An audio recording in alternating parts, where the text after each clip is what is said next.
Well, we are right at 3 o'clock, so I am going to go ahead and start. Celeste will continue to let people into the call, but let me please welcome you. Join us for our September TAT Chat. I'm Dean Hebel, the Executive Director of 10 at the Top, and I'm going to start by sharing a few bits of information about what's been going on with 10 at the Top here in the last few weeks. The summer was especially busy for us. I'm sure that was probably the case for many of you, but we have had quite a lot of initiative and event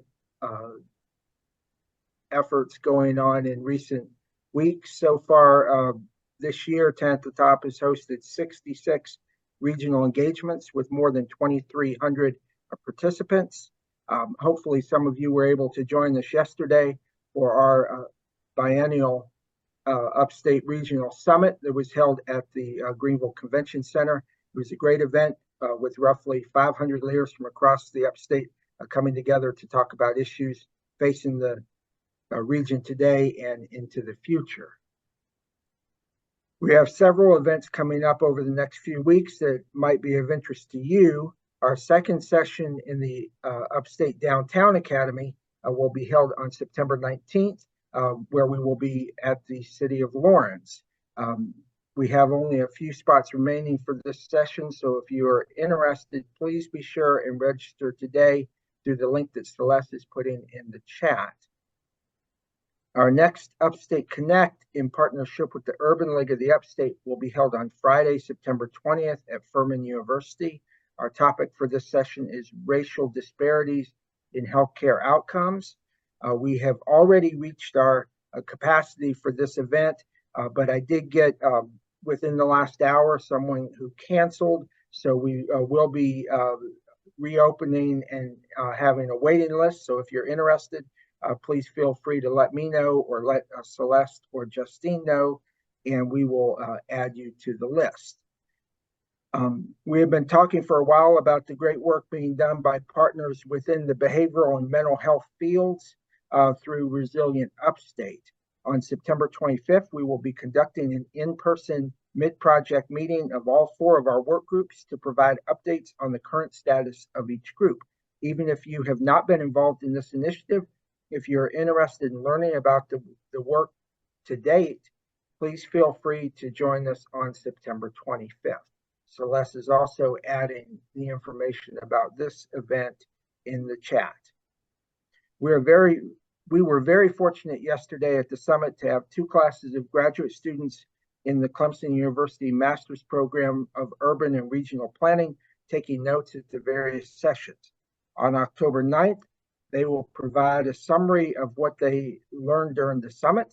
This virtual session will be from 12 to 1:15 p.m.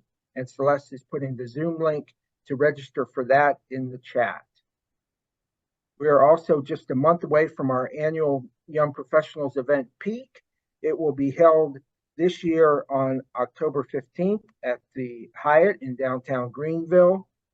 Celeste is putting a link in the chat, and I hope you will encourage the young professionals within your organization to join us. 10 at the Top is very fortunate to have a generous and loyal group of funding partners.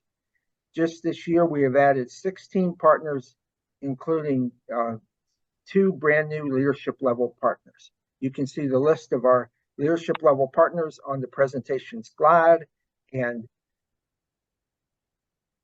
Celeste is adding a link to the chat with our full list of partners. We have more than 100 full partners or funding partners for 10 at the Top.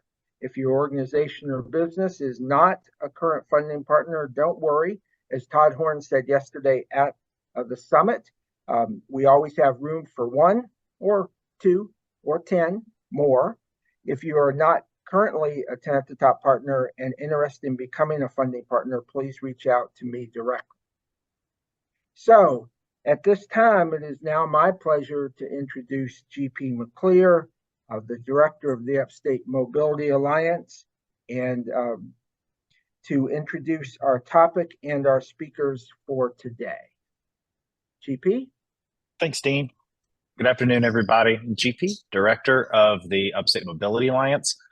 We are an initiative 10 at the top. We cover all 10 counties and we focus on anything transportation related, mobility related. I like to say from asphalt to airports, we keep tabs on it all. And that includes trails in the upstate. And today we're kind of hosting this TATT chat to focus in on a lot of the work that's been going on in the background for the Swamp Rabbit Trail, and some in the background, some are very public, and just giving everybody a quick update on the Swamp Rabbit Trail's growth in the region. We know this is, it's particularly about the Swamp Rabbit Trail, but we know there's there's a lot of growth in the trail world across the upstate. And Swamp River Trail is no different in seeing that growth. So we wanted to give a little bit of a highlight on that today. We have two great speakers, Matt Fledge with UGATA, Upstate Greenway and Trails Alliance, and Ty Hauk with the Greenville County Recreation. He oversees all of the greenways and trails for the county. Without further ado, I'm going to turn it over to y'all. I think Matt's going to share the presentation, and I'm going to kick it off to them. A couple little housekeeping things while Matt gets it situated. If you have questions, feel free to throw those in the chat. I know Matt and Ty are going to try to get to those at the end. They've got a lot of great content, and we also want to be sure we have plenty of time for a resource update later at the end of the call. So please feel free to throw those in the chat. And if they're unable to get to it, they will definitely reach out with an answer if they're unable to get to it. But with that, Matt and Ty, I'm going to throw it over to y'all. Thanks so much, GP. I think I got the presentation up. Let me know if anybody has trouble seeing it. But yeah, as GP said, my name is Matt Flaggy. I'm the Executive Director of Upstate Greenways and Trails Alliance, a nonprofit working with local municipalities and other interested folks to expand trails and greenways. I'm excited to be talking with you all this afternoon. Ty, take it away. Yes, and I'm Ty Hauk with Greenville County, and it's fun to be doing this project together with UGATA because while my jurisdiction is just the county for the most part of Greenville, what Matt and UGATA are doing at the 10-county upstate area really makes it possible for people like myself, as well as people like Kalen Owens and others working in the other municipalities, to try to expand the trail network so that it connects communities, giving alternative transportation corridors. So with that, we'll kind of get into giving you an update. All right, so real quick, as we talk about this thing, I always use the term, it's a transportation network. I joke a little bit that that's job security for me, because in the reality of things, a trail is considered recreation, and like when they're cutting budgets at school budgets, if it's recreation, they're going to cut the budget, but transportation is like a math class, and they're not going to cut budgets for a math class. So as we make decisions on design and where we want to connect, we look at it a transportation corridor, which is obvious ones like connecting to schools, but also not missing small segment opportunities to connect just local community neighborhood front doors to their downtown areas. And so currently it's 28 miles, about a little bit more, but it's not all contiguous. And because it's a transportation network, we've adopted kind of the transportation nomenclature with green lines, blue lines, orange lines, and you'll hear us kind of talk about those. The one that people are most familiar with, and the one that kind of got us started, was the greenway that went from Travelers Rest to downtown Greenville, and we're referring to that as the Green Line. And we've actually been working with the city of Greenville in expansion of the Blue Line because of the realignment of the Green Line last summer.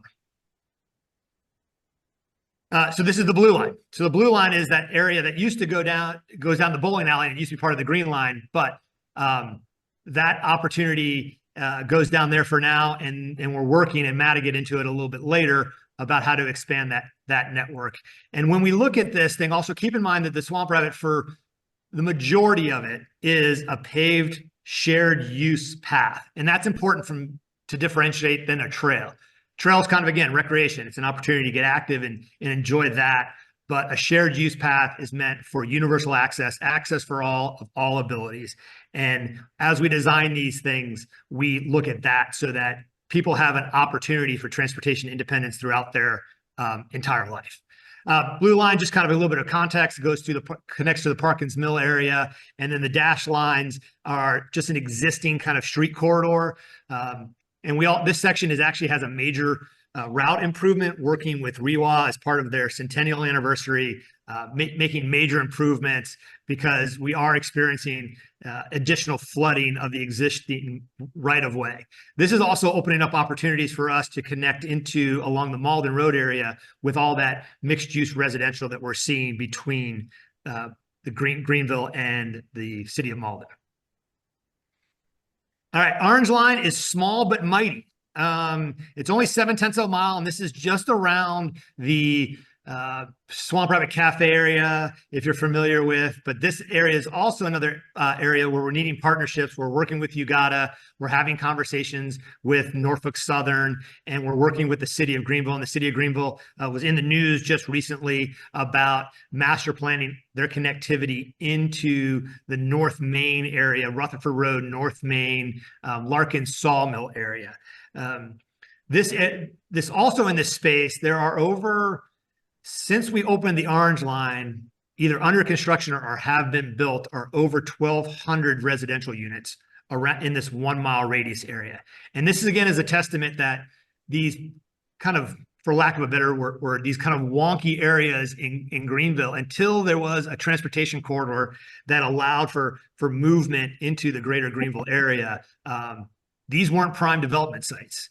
But they are now, because we're finding that from an economic resiliency standpoint, activating these properties, especially with the high density, is good for our infrastructure. It goes even as far as to be congestion mitigation practices, because we are finding that 1 in 3 users are using the corridor for transportation. And that means either getting to work or choosing to use the trail to go out to eat or do some other daily activity.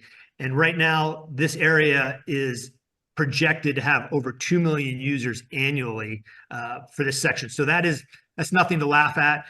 It is a significant number, and it is important that we continue to work in partnership with not only nonprofits and other municipalities, but also these developers in order to make these safe connections that provide universal access. The Nickeltown project is actually a connection project, but it is solely the great work of the city of Greenville, the Sliding Rock neighborhood connection. There was a good opportunity up a creek bed to connect not only to Sterling School, but also into the neighborhoods. You can see the density there on the upper right-hand side. Again, these are connections. It's about connecting communities because it serves a purpose, and we can see by the numbers, again, that the purpose is served. And the city and the county and all the cities have master plans for greenways expansion. And this is just another example. This is a great one. If you use the blue line, or if you come from points north, I frequently use this if I'm wanting to go to Camelot Theater or go see Banff Film Festival. It's an easy way for me to get to there via bike or walking. Matt, go ahead and talk about this a little bit. Sure. So the next couple sections we're going to talk about are down in the Golden Strip. So the city of Simpsonville has a section of Swamp Rabbit Trail just under a mile, kind of paralleling their downtown Main Street area.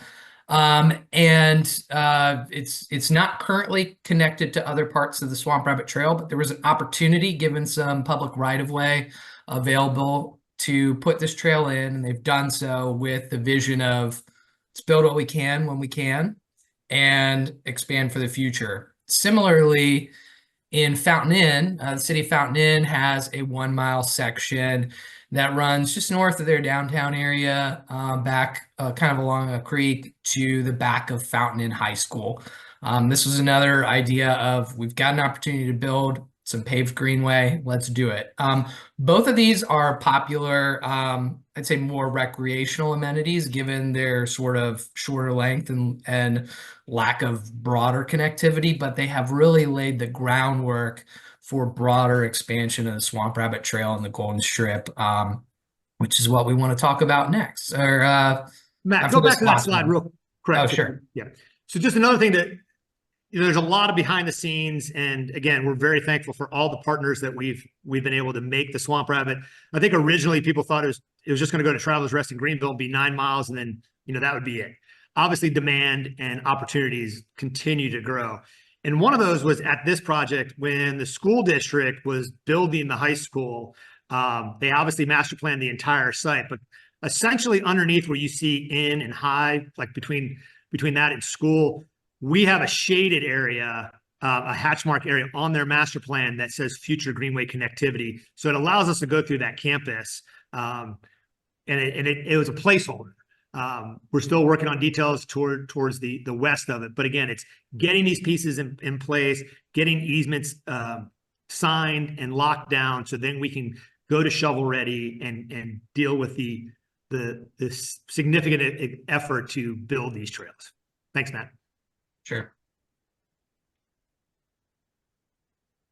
So this one is, okay, so this is the Malden, the blue line. Some people know it as the Build a Better Butler project. And then the purple line is Bridgeway Station. This is a classic start some public investment and then see the private investment just flourish from there. Bridgeway Station, working with Malden, went through the Herculean effort of a bridge over a interstate highway, which any of us involved know that is not an easy process of conversations. But that's been built, but it's currently not connected. The Butler project will bring up to the park. You can't really see it in the detail here, but there are existing sidewalks, of course, because of the proximity to the school that do allow pedestrian connectivity between that blue line and that purple line. And Bridgeway Station was like, we need to be part of a destination. We need the opportunity for people to walk onto our property and give them those options. And then, of course, again, you can't miss the density of housing that's all around that school, and trying to funnel all those people across the bridge on 385 and into the driveway at Bridgeway Station is just not the best use of opportunity. So this gives people an opportunity to walk or bike to these community destinations. All right, thanks, Ty. So we wanted to spend, as Ty alluded to, UGATA and the various municipalities that touch on the Swamp Rabbit Trail are working on expanding the trail further north, further south, and making lots of east-west neighborhood connections. One in particular that we wanted to really kind of tell the story of is what's happening in the Golden Strip between Simpsonville and Fountain Inn. We're just really excited that we're on the cusp of building significant new sections of trail. And then B, I think the story helps to illustrate some of the work that has to go into to make these expansions of the Greenway possible. So this is a big map with a lot going on, and I'll kind of lay the groundwork of what we're looking at, where we're at today, and what it took to get here. So in the top left corner of your map, this green line is the section of Swamp Rabbit Trail in Simpsonville that we spoke about earlier. And then all the way down here in the right-hand corner is Fountain Inn section of Swamp Rabbit Trail just behind Fountain Inn High School, which you see here. So a dream for both of these communities for quite some time is to link these two sections together.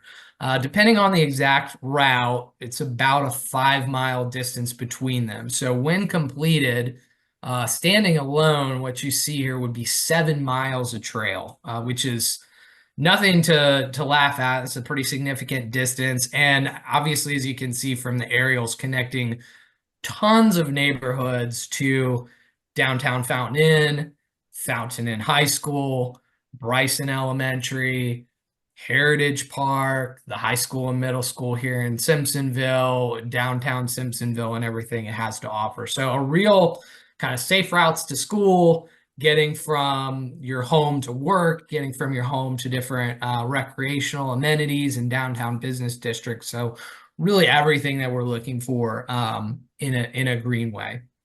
So it's a great vision, but there's a long way from identifying this potential route to making it happen. And issue number one is access. We know that greenway trails are expensive. It takes a lot of money to build them, but first and foremost, we have to have access to land to be able to even build anything on in the first place. And most of the low-hanging fruit in the upstate, like that initial kind of 15 or so miles of the Green Line of the Swamp Rabbit Trail that was abandoned railroad, most of that low-hanging fruit is gone. And at this point, to expand greenways takes a lot of time and patient negotiation and discussion with landowners, whether that's individuals, developers, schools, or others, to kind of sell them on the vision of how a trail can help them and how them granting a trail easement can really make an impact on the community. So for the last couple of years, UGATA has been working with the city of Fountain Inn on this stretch from Heritage Park over to Fountain Inn High School. We had about a half a dozen landowners that we had to contact and get easements from. Two of those were the school district.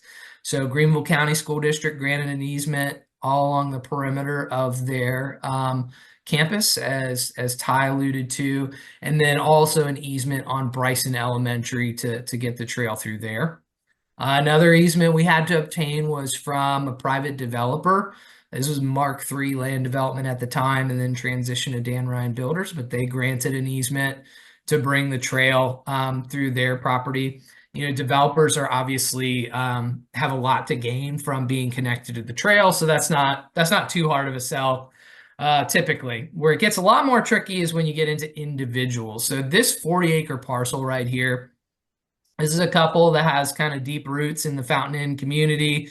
They've got 40 acres of beautiful woods and cow pasture. And, you know, we were really not sure how they would receive the idea of putting the trail on their property. But, you know, as a nonprofit, we have a little different, you know, approach or reputation than the government showing up at your door.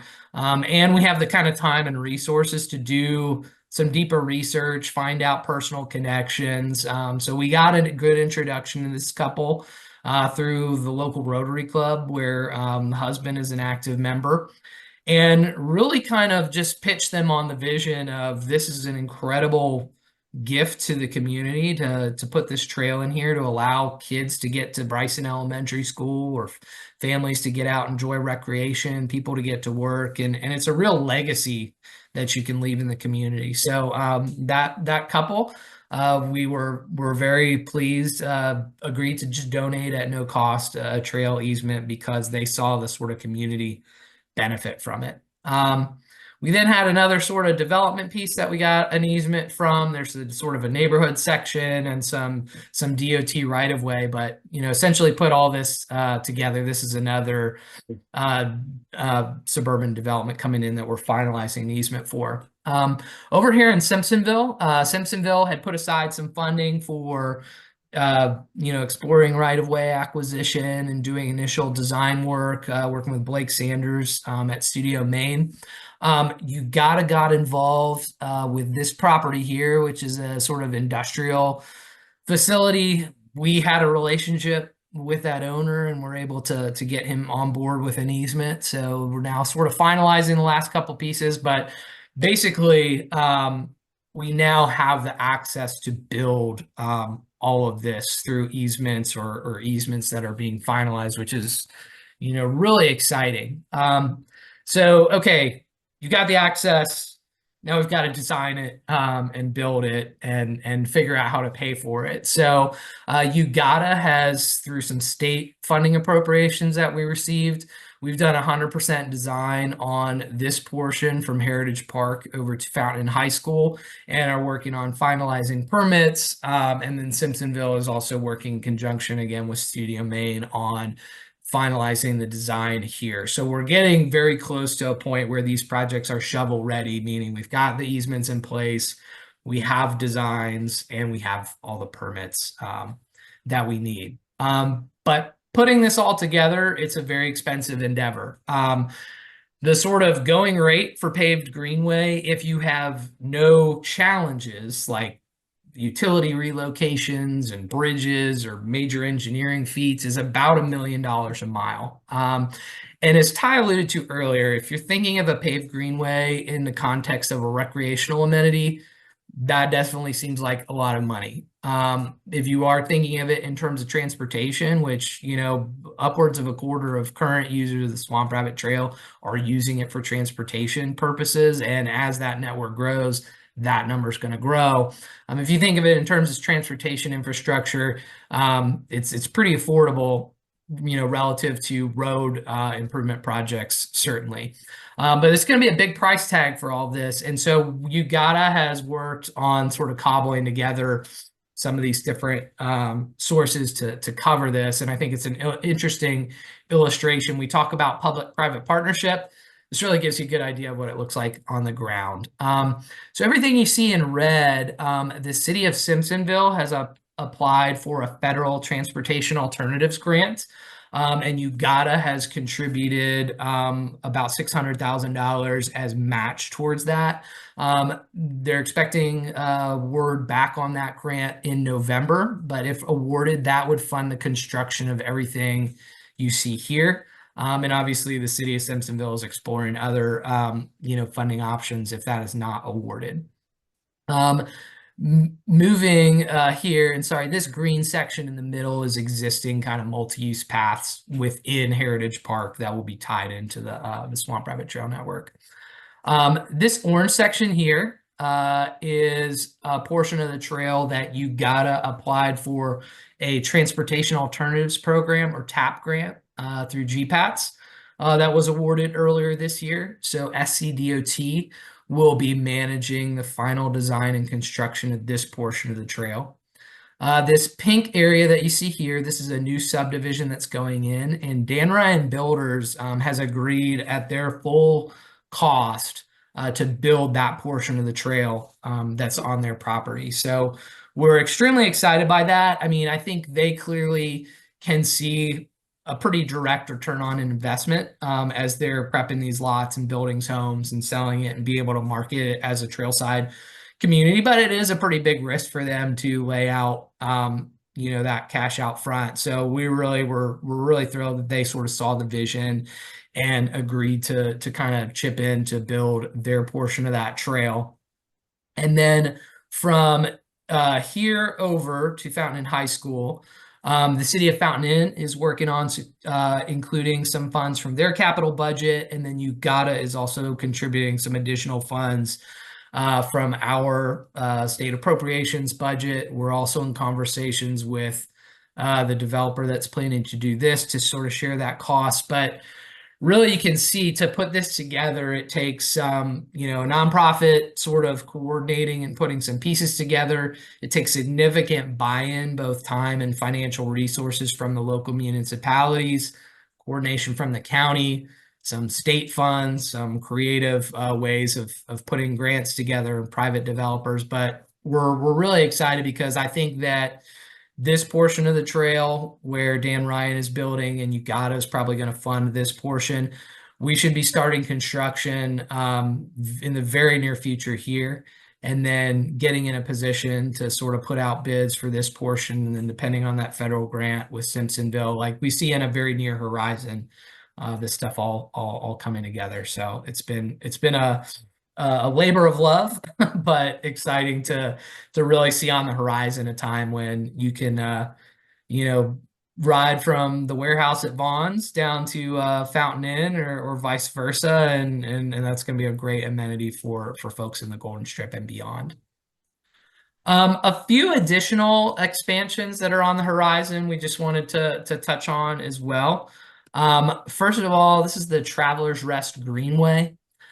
This is a 2-mile paved greenway that is currently under construction that goes from the Swamp Rabbit Trail just north of downtown TR through the campus of TR High School and over to the Tyson Family YMCA.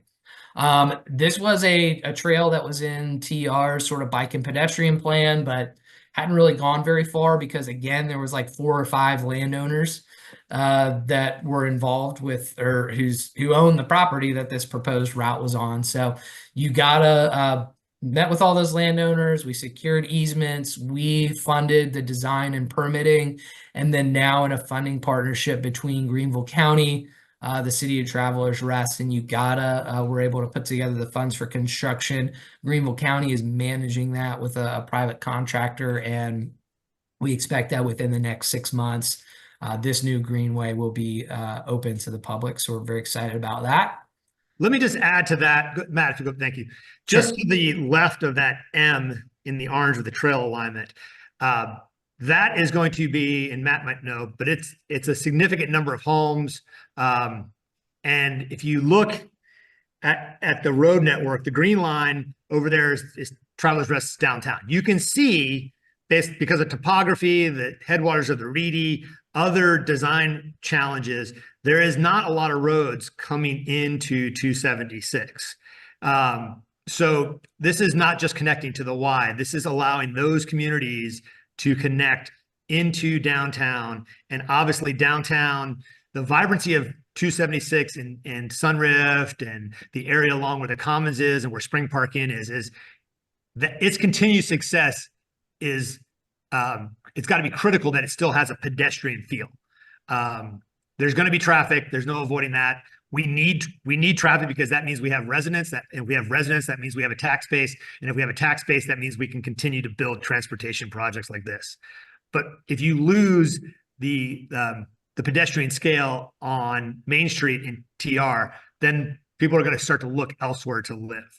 And so this connection is going to encourage those people. It's going to be easier and faster for them to use this trail in a lot of circumstances to get downtown to the amenities that they want to be next to. And so that's these kind of things that are very important. Long-term, continue to expand the trail system, opportunities to link all the way back down to Trailblazer to create a big loop in Travelers Rest. Those are on the table. But back to Matt's statement is those take time and conversations, but it all starts with something so that you can kind of continue on the conversation. Thanks, Matt. Yeah, thanks, Ty. And actually, you brought up a good point that I wanted to mention earlier, relevant to the Golden Strip. I think that, when this portion of trail was built and this portion of trail was built, there was some conversation or question of like, what is the point of paving a 1 mile stretch of trail if it's not already lined up to connect everywhere else? Something we've heard over and over again when we've talked to other cities and areas that have great trail networks is it's important to build what you can when you can. And actually, two of the folks who granted us easements along this line, in our conversations with them, it came up that, oh yeah, I went and I saw that trail, or my church was involved in the first easement for that trail. And so they could see it. They had a positive perception of it, and that made it more likely. So similar to this TR Greenway, it is important. There's a great benefit in addition to connecting these neighborhoods, connecting the Y. It's just furthering that momentum for continued expansion. Matthew, this is Mayor Shoemaker from Simpsonville. I just want to point out that 9/10 of a mile in Simpsonville was to get a toehold, to do what you can when you can. But it has been surprising to us. We were for it, but it's been surprising how much it has contributed to the vitality of our downtown. It gets heavily used. I personally use it to walk from home to City Hall, but it is also an anchor that makes it easier to connect to other things. And when we get 7 miles completed between Simpsonville and Fountain Inn, the almost impossible ask of connecting up to the main trail network starts to look a lot more inevitable. That's great. Thank you, Mayor, for pointing that out. Yeah, we had put counters down on the Fountain Inn section, and yes, both of those trails do get quite a bit of use. So you have an immediate benefit, and you're really laying the groundwork for future growth, which is important. The last thing I'll mention before turning it to Ty for just a couple other expansion updates is, this presentation, we've really focused on that paved greenways transportation network. Another part of UGADA's mission, where the Upstate Greenways and Trails Alliance is building natural surface hiking trails, nature loops, mountain biking trails, things of that nature. We have a program called the Upstate Trail Corps, which is a full-time professional trail building team. We have 2 trail builders on staff, and then we have 6 AmeriCorps members who work with us full-time for a year. Last year, we built about 7.5 miles of trails around the upstate. And we've completed trails or are building trails in 5 out of the 10 of the top counties. A lot of what these look like is going into a county park where there's existing ball fields and some woods and putting in a nature trail, or, mountain biking trails paralleling the Swamp Rabbit, things of that nature. So I would just put out there for this audience, for any of those counties we haven't currently built yet, and our goal over the next 2 years is to do at least 1 project in all 10 of the top counties. And we're able to do this incredibly affordably because of AmeriCorps funding that we have. So certainly if you have a natural surface trail project in mind, my contact information is at the end of this presentation. I'd love to talk to you. And Ty. Just before, you can stay on the slide, Matt, but before we go into this, I do want to echo what Matt's talking about with the AmeriCorps thing. The thing Greenville County's been doing is we have master plans for our parks. We have a lot of work to fix our parks up. But where we have master plans, working with Matt and Ugata and the trail course has allowed us to knock off that part of a master plan. So I know a lot of these people in this presentation today are either in the public sector or are firms that help public sectors design master plans.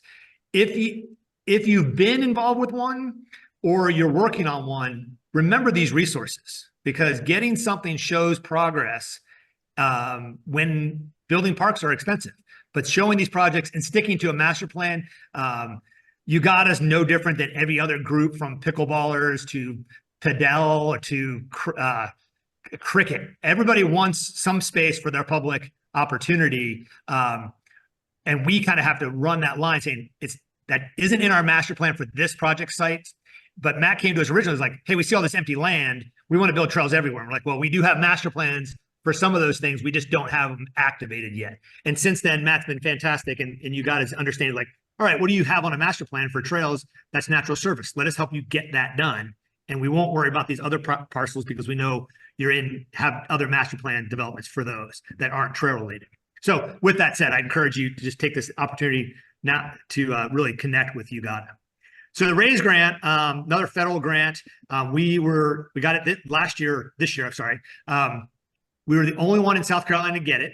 It's a $20.3 million grant for transportation connections, and the highlights are right there. This, again, is a testament. $20 million is not something you would ever get for a recreational trail. But the cost-benefit analysis of implementing in the process that we're doing met the criteria and exceeded that. We beat out other competition for this project. Don't have a deadline on this one. I know everybody wants to hear deadlines, but we're still in contract negotiations with FHWA.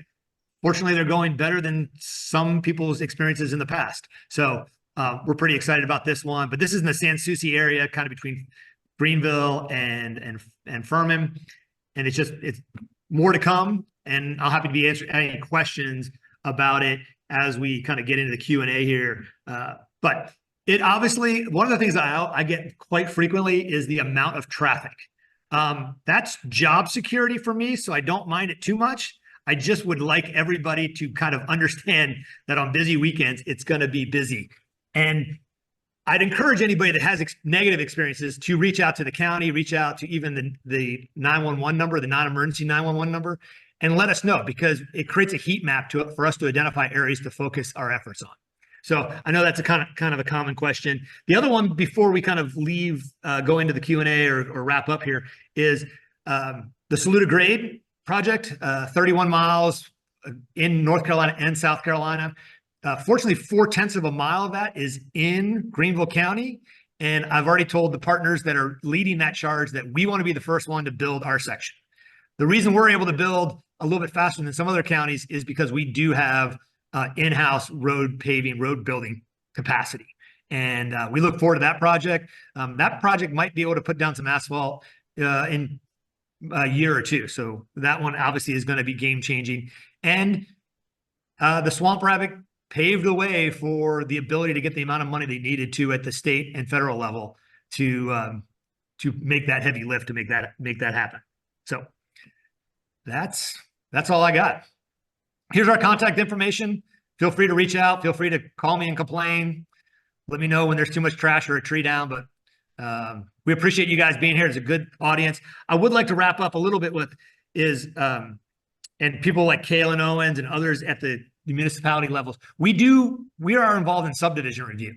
So if you're a developer or if you're in a firm that works with site plan development, remember that if it just seems like an easy connection, don't dismiss it just because you can't see where the trail is nearby.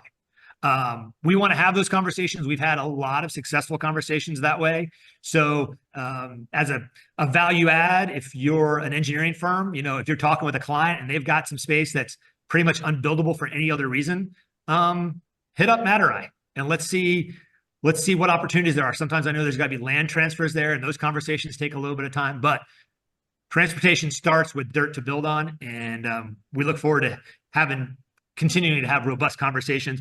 The Swamp Rabbit Network has expanded into Lawrence County. That's kind of because of our partnership with Prisma Health, but it also is a testament is we want to put these trails all under one network. So people go, oh, I remember, like, to the mayor's point is yeah, it wasn't that long ago that there was just that small section in Simpsonville, but now it's connected. So it's inevitable. People start thinking, well, it's inevitable that will connect to Clinton, because historically, that's how the Swamp Rabbit Network and the community around it has gotten things done. Thanks, Ty. Ty. I'll just say Thanks, too, I just dropped a link in the chat to another resource. We have an interactive map on our website that shows all these current greenways, any upstate greenway that's in some sort of a municipal or long-range transportation plan. So to Ty's point about, what's nearby, what's coming, that's a great resource to look at. But we always want to talk to folks who have an interest in trails. GP, take it away. Thanks, Matt and Ty, and thanks everybody. Got a few minutes for Q&A, and then before I turn it over to Justine and our resource update. But there were two questions in there that are similar. Either one of you can take it. This is not a full overview on everything that's planned, of course, across the whole county. Can y'all talk about any Greer and Piedmont were the two mentioned? So any sort of talking points you have around those? Yeah. So go ahead, Ty. I can talk about Greer. Yeah. So Greer under transportation funding, Taylor's to Greer has been identified as upcoming funding opportunities for a feasibility study. That's a long, complicated way of saying is we're trying to figure out where we could fit the trail. Those two communities seem plausible to put some real funding to do a feasibility study. So that is going on there. I do want to touch on and Matt's link also, I believe, has links to everybody that has a master plan for bike and ped improvements.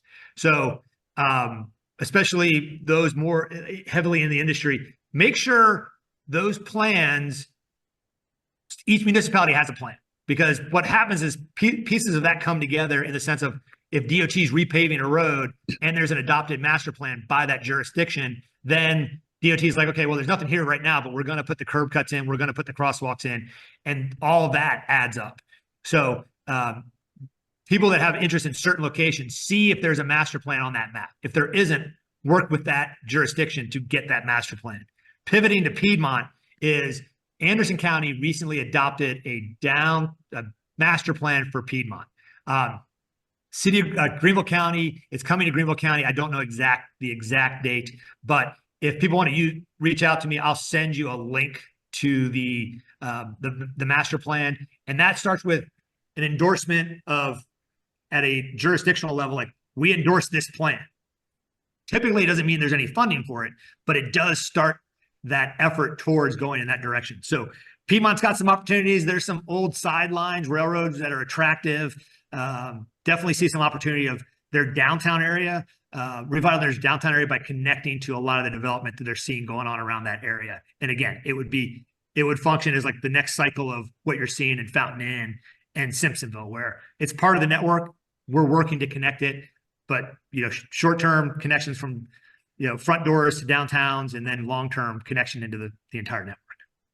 Yeah, two things I would add to that.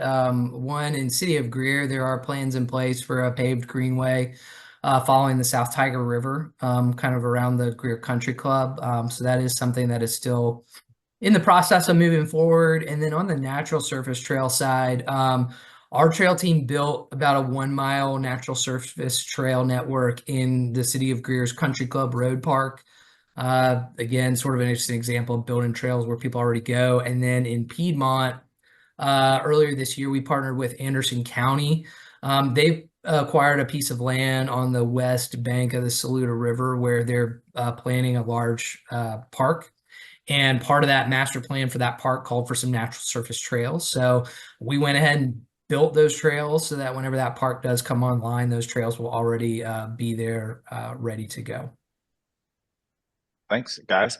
There's one other one. I think this is probably one of the last questions we have time for, unless someone has a really quick one they throw in the chat. But about how many miles are in South Carolina for Saluda grade in general? You mentioned Point Four in Greenville County, but how many of the North Carolina to South Carolina? How many is in South Carolina? I think it's 16 in South Carolina and 15 in North Carolina. Thanks, Ty. And that's a sighting trail. I think Powell and others in the Spartanburg area are really leading that one, and they're doing a really great job. And Google that one. There's a lot going on. That's an exciting one for sure. Thanks y'all so much for your time, Ty and Matt. This has been really great.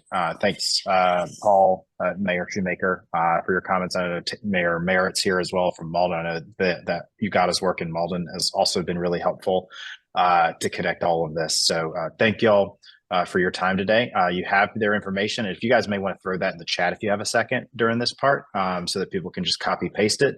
That would be great. And with that, Justine, I'll turn over to you and Everything Outdoor Fest for our resource update. Thank you. Thanks, guys. That sounds so amazing. I know everyone wants to know, when will it be closer to my house, which is exactly what I was thinking. So I get the honor today of introducing Jackie McGinnis. Stick around, everyone. We can hear more about a really cool recreation opportunity, the Everything Outdoor Fest, coming up in November. Are you ready, Jackie? I'm ready. You can hit it. All right.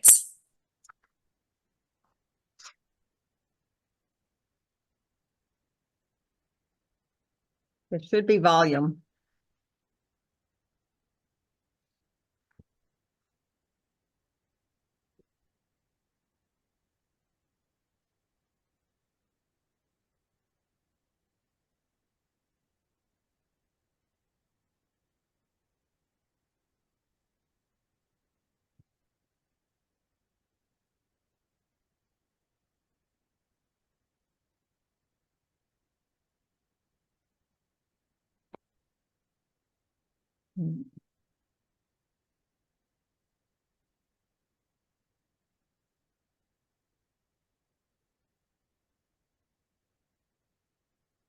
Well, did anyone hear that? Okay. All right, here we go.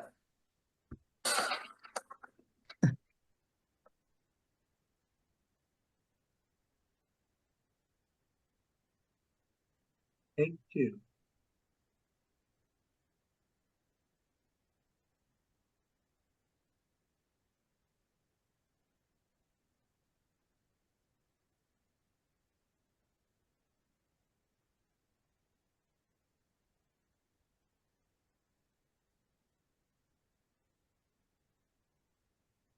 Justine, can you hear me?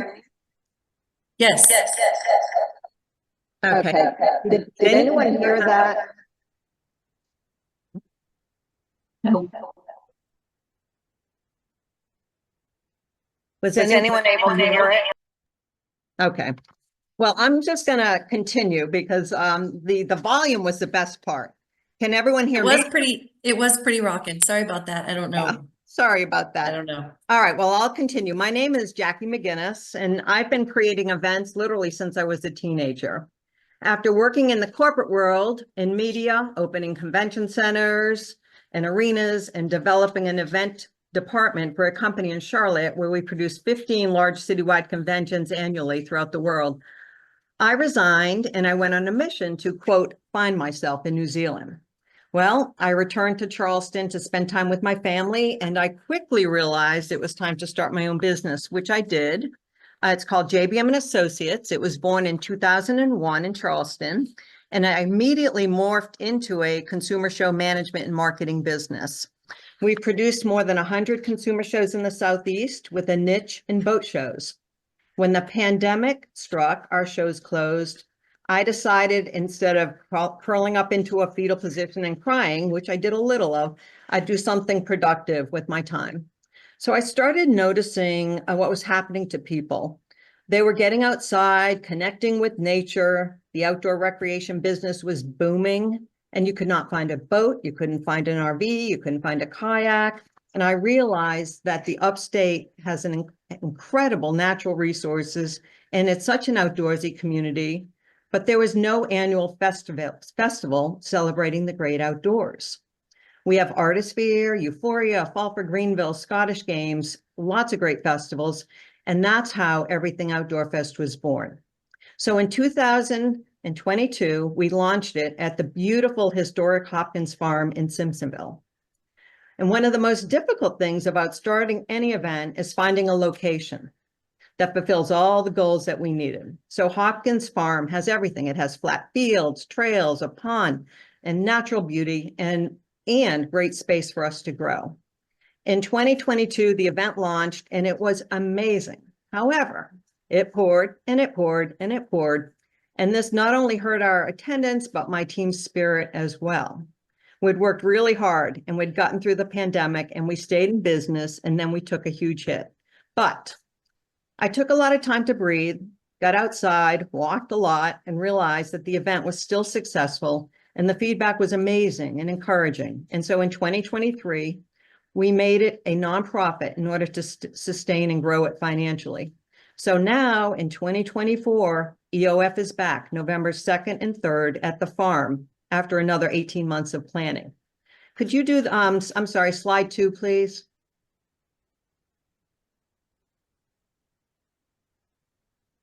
Oh, goodness gracious. So sorry. We're not having a good No. slide here. Let's try this other one again. Well, we can all listen. There we go. All right, thank you. All right, so you You're can just see here, this is my business, JBM Associates, and now Everything Outdoor Fest. These are just the shows that we've produced. So we have a lot of experience producing events. We've produced more than 100 successful large-scale events. We've connected a lot of people, brought in a lot of money into local economies throughout Southeast. And now if you could do slide 3, please, this will explain our mission. All right. So we are a 501c3 dedicated to pursuing our mission of showcasing the beauty and diversity of the upstate natural resources and to promote health and wellness through outdoor recreation and education. We envision a community where people are connected to nature, inspired by adventure, and committed to wellness. We aim to be the leading outdoor festival in the region, exposing people to various activities, workshops, and entertainment, regardless of age, race, gender, capability, and economic status. Slide 4. Thank you. So EOF is a 2-day immersive outdoor experience. People will experience activities they ordinarily wouldn't get to in any one place. Attendees will experience fun clinics on everything from composting, foraging, camping basics, sustainable practices, and outdoor safety. There's a gear and goods and a conservation village. People can hop on mountain bikes, stand-up paddleboards, kayaks, try archery, slacklining, fishing, and many other things. There's a bike ride with Rocket Revolution, a fun run with Hoka and Run-In, yoga, and this year, thanks to our partnership with Roger C. Peace Rehab Hospital, we'll have adaptive sports, biking, golfing, yoga. And Waymaker Off-Road will bring 12 track cheers. We invite approximately 20 nonprofit organizations at no cost to share their missions, and many of these focus on helping kids in underserved areas. So in 2022, one of my favorite groups was a Momentum Bike Club, and they brought kids between 11 and 18 and they bring them on biking adventures to help them build their confidence. When I saw these kids arrive, my heart was heavy watching how sad they were. They had no idea what they were about to experience. As the day went on, I saw them trying all the things. They were kayaking, doing archery clinics, biking. They were all drenched, as we all were, including Ty, who was there helping. And it was amazing because we got to see the smile on these kids' faces. And that is why my small team of amazing show producers dedicate our time and expertise to create this event. Small triumphs like hitting a bullseye can change the course of a life. And I'm happy to announce that the Momentum Bike Club will be back in a bigger way, and they will actually be camping overnight with some of our exhibitors, giving them the full experience. My dream is that we reach thousands of people and make a difference in their lives. And a joyful life is about connections and experiences. And that is what EOF is in a nutshell. Slide 5. So we have incredible partners. These are just some of them. We've added more since you've seen this, since you see this slide here, when I put it together. The festival costs about $125,000 to $145,000 to produce. We have currently raised a little over $100,000, and 55 of that alone goes towards marketing, which will reach more than a 200-mile radius. I need help raising the rest. We're all asking for money, it seems. We have kept the exhibitor and attendance prices extremely low for people to be able to afford to come. We give out hundreds of tickets to groups to bring people out like Momentum Bike Club. I'm asking for help, whether through corporate sponsorships, donations, attending, sharing grant ideas, or even bringing programming to the event that you think would draw a crowd. This event is literally for all of the upstate. So I invite you to look at our website, everythingoutdoorfest.com, and please help us spread the word. And that's everythingoutdoorfest.com. Thank you. Thanks so much, Jackie. Appreciate it. We're looking forward to it. Yeah, sorry about the video. It was really good. Yes, it's rockin' tunes. All right, Dean, back to you. Great, thank you. And we'll put the video in the recap for this session. So Jackie, we'll get the video out to folks. Thank you, Dean. Appreciate it very much. Sure. Well, thank you all for being with us today. Really very interesting, a full outdoor session. And, you know, this is a perfect time of year. Once the rain that's supposed to be coming gets past us, to be outside. And so thank you, Matt and Ty, for your great update on the trail, and GP, thanks for coordinating it. Really a lot of great things going on, and of course there are trails all over the upstate, as was mentioned. So it's really amazing to see the full blueprint of all the trails that do exist in the upstate, and knowing that that is continuing to grow, and someday they'll all be connected. Maybe Ty will have retired by then, but maybe he won't, because he's been a big part of that for a long time. Our next TATT chat is scheduled for October 10th, and our guest speaker will be Bernie Mazik, who is the CEO of the South Carolina Association for Community Economic Development. So I hope you will plan on joining us next month for our TATT chat. Celeste has put the link in the chat so you can register for that event as well. And as always, we will be sending out a recap that includes the video and the presentation slides and everything for you all from this session today. So thank you very much. I hope you have a great evening and a great weekend. Thank you. Bye, everybody.